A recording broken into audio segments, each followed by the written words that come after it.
Hi, I'm Tyrone. Like your shoelaces, you tie your own. Today, Mead, the Vikingest of all of the beverages. Drunk by Vikings out of horns at feast while metal musicians sing odes to their victory. And by angry fat neckbeard larpers. And the highest of society, now you. Before step one in this process, you'll need some ingredients and some equipment. The equipment, you need scales, funnel, bowl, jug, measuring cup, something like that, a knife, sanitizer, 5 litre jug, and an airlock. You don't even need half of those, but I use them in this anyway because I already have them. And the ingredients, you'll need an orange, raisins, honey, tea bags, water, and yeast. Once you have all of that, then you can start with the first step, which is to make sure everything is very clean and sanitized. Because this is a relatively quick recipe, you don't need to read the instructions. Just mix it with a bunch of water and hope for the best. The thing about fermentation is it likes very similar environments to some pretty nasty bacterias. So you really want to make sure everything is sanitized. So probably actually read the instructions and do it properly. Step 2. Measure out your honey. For this recipe I'm using pretty much 2 kilos. You can use anywhere from 1.5 to 2. That'll give you from about 12% through to 16% in 5 litres of beverage. Make sure as you're going you keep things clean and tidy. Bench space is precious. Step 3. Tea. Brew it.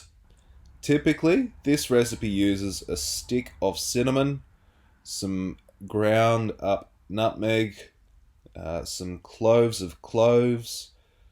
Pretty much anything that you would throw in with stewed apples, you would throw in here.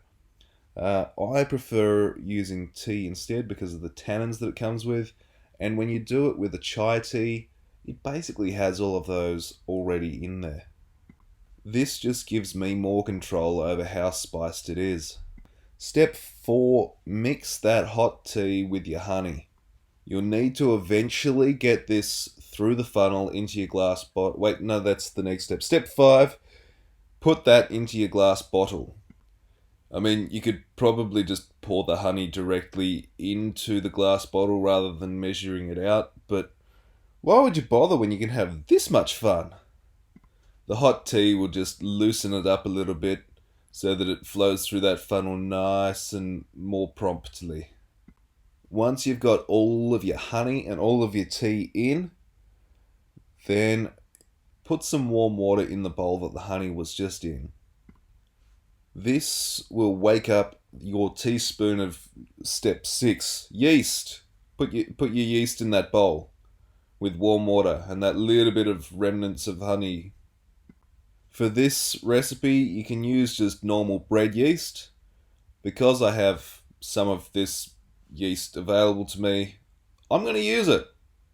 Step 7 is your orange. Cut it up so it fits. Generally, eighths are good. Speaking of eighths, step 8. Put the orange in once you've cut it up into eighths. Step 9. Throw in like half a dozen raisins. Yeast likes to eat sugars, but then it gets bored of sugar and wants something more fun. So unless you're putting nutrients in, it's going to get bored of your honey pretty quick. These raisins are packed full of things that make yeast not get bored with honey. And that's as deep as we really need to get. You're not adding it for the flavour, you're adding it to make your yeast happy. And if your yeast is happy, you'll have a better end product. Step 10. Aerate. The aeration process is pretty complicated. You need to shake it. And shake it some more. So shake it. And shake it some more. Step 11. fill it with what? Wait, no. Step 11. Put the yeast in. Yeah.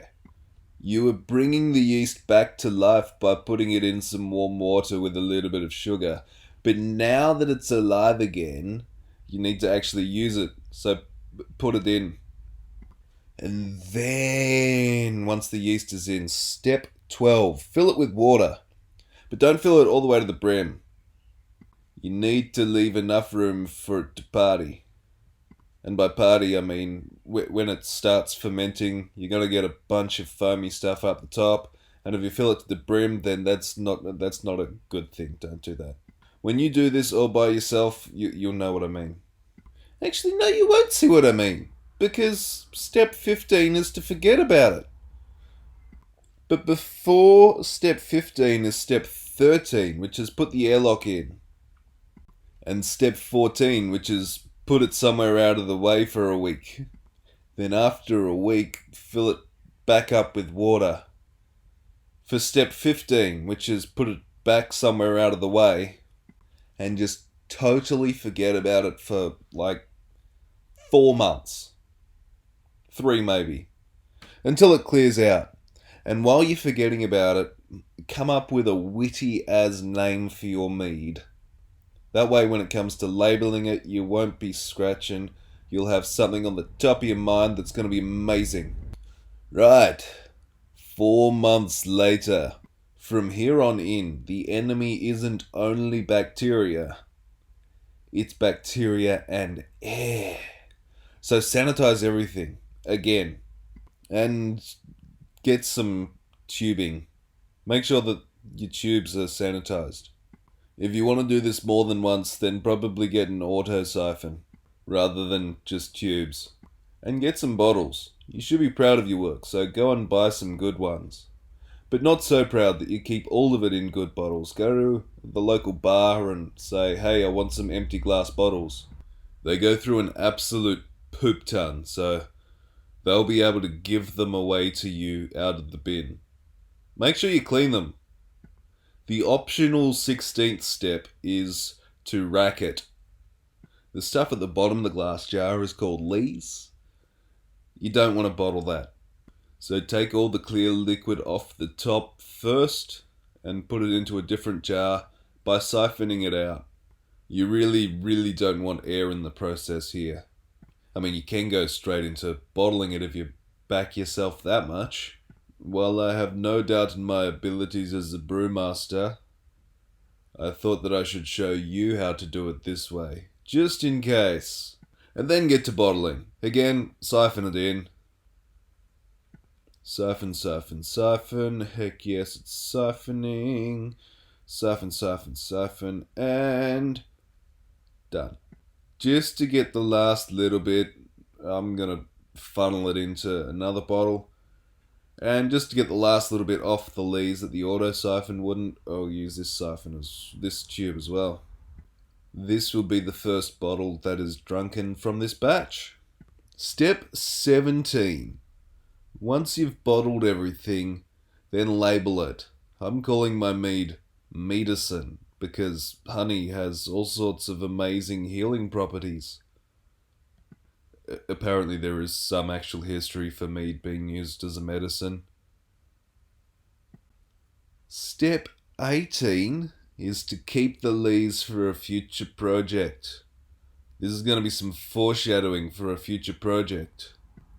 Step 19 is do what you gotta do, which is probably clean up.